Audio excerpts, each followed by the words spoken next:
It's a common sense recap of the big stories. It's Katz and Cosby on 77 WABC.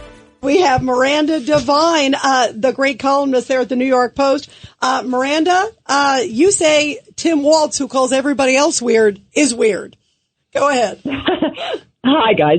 Well, look, I think that he's projecting the psychological art of projection when you accuse your opponents of something that you're guilty of. And so he's very happy to throw the weird slur around.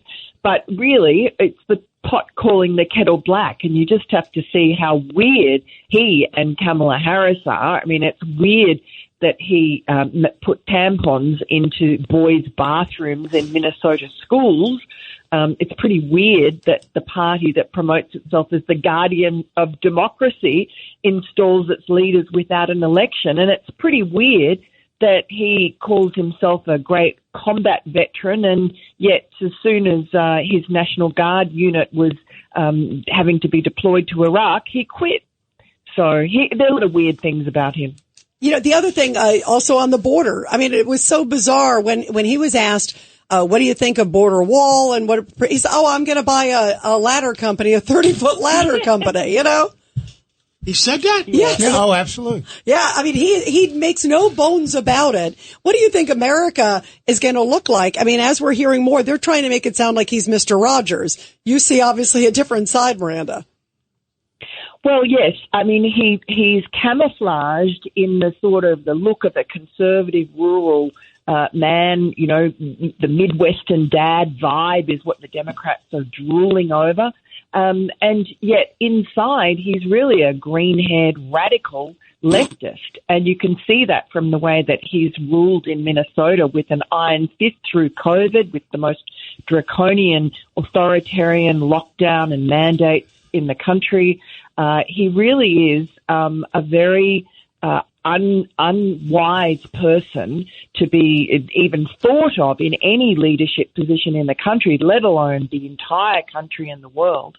Miranda, Judge Weinberg has a question. Miranda, and how about the fact when he was governor, he allowed Minneapolis to burn down? They took over the police station, they burned it out, and he did nothing. And his daughter, as you point out in your great column, his daughter leaked the plans of the National Guard on the deployment. What do you think about that? What's weird about that? Yeah, that's pretty weird, isn't it? He sat back for 3 days and let Minnesota just go to rack and ruin, rioters, looters, arsonists, and he just refused to call out the National Guard. He dawdled deliberately, he said, because he was sympathetic to the rioters' cause, whatever that was. And his wife, talk about weird, said that she kept the windows of their house open as long as possible so that she could smell the burning tires and savor the moment. Yeah, she said that? By the way, she did. It's on audio tape, and she's like smiling. It's the most bizarre thing. And this is the same one. I understand we had another guest before, Miranda, that they did their anniversary after the 10,000 people were killed at Tiananmen Square. On the anniversary of Tiananmen Square. I mean, how bizarre is that? Why would you choose that? And again, his wife said that he chose June 4 as their wedding date because he wanted to commemorate the Tiananmen massacre. Now, this is a man who traveled for the first time to China straight after that massacre, who's been back at least 30 times. NSA, former counterterrorism officers have said, counterintelligence officers have said, that it's a very suspicious a relationship that he has with China. You don't go for these freebie trips to China so regularly without the Chinese military intelligence being involved. So I think he's probably compromised. Yeah, Governor Patterson. So, Miranda, I want to demur to your complaint and say that if everything that you have offered right now is true, do you think that would be enough that he might not make it past the convention? I doubt it. I don't think. I mean, there's a lot of rumors that Kamala Harris will ditch him and try and start again. But wait, they'll try to change the ticket again? Oh my gosh! Yes. By the way, one other thing: have you copyrighted the term "grain-head radical"? That was pretty good. The gov liked that. You could see he was smiling. He thought that was a good line. No, I'm shocked. I'm really shocked.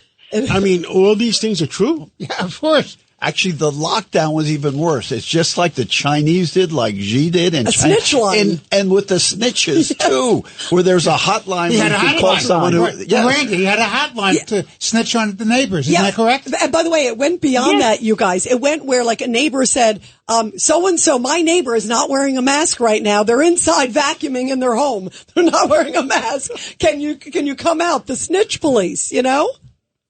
It's really, I mean, it's Stasi or it's Mao-like, and maybe that's what he's learned from China is, I mean, he did come back saying how wonderful it was that police state does not have much crime or any crime. That's the sort of mentality he has, that he really is a natural authoritarian, and he thinks that socialism is just another word for neighborliness. We got 1 minute left. Anybody have anything special to say? Judge Weinberg, you look like you have something special. I have to tell you something. I think it should be required reading for anybody to read your column before they go in and they vote. How's that? I love that. I think that's a great idea. Look, I just cannot understand how anybody could vote for these two. They're just so horribly unsuitable for the country. They are incompetent. They don't have any ideas that are going to grow the country or make people happier or unite the country. It's all division and destruction. And we've seen already, you know, with Joe Biden sort of running the country for the last almost 4 years, how disastrous everything's been with the border at the top. Miranda, we love you. Thank you for telling the truth to the American people, and we'll catch up with you again real soon. Great to be with you. Thank you, Miranda. Thank you. You know what we all stand for, Miranda? Truth, justice, and the American way.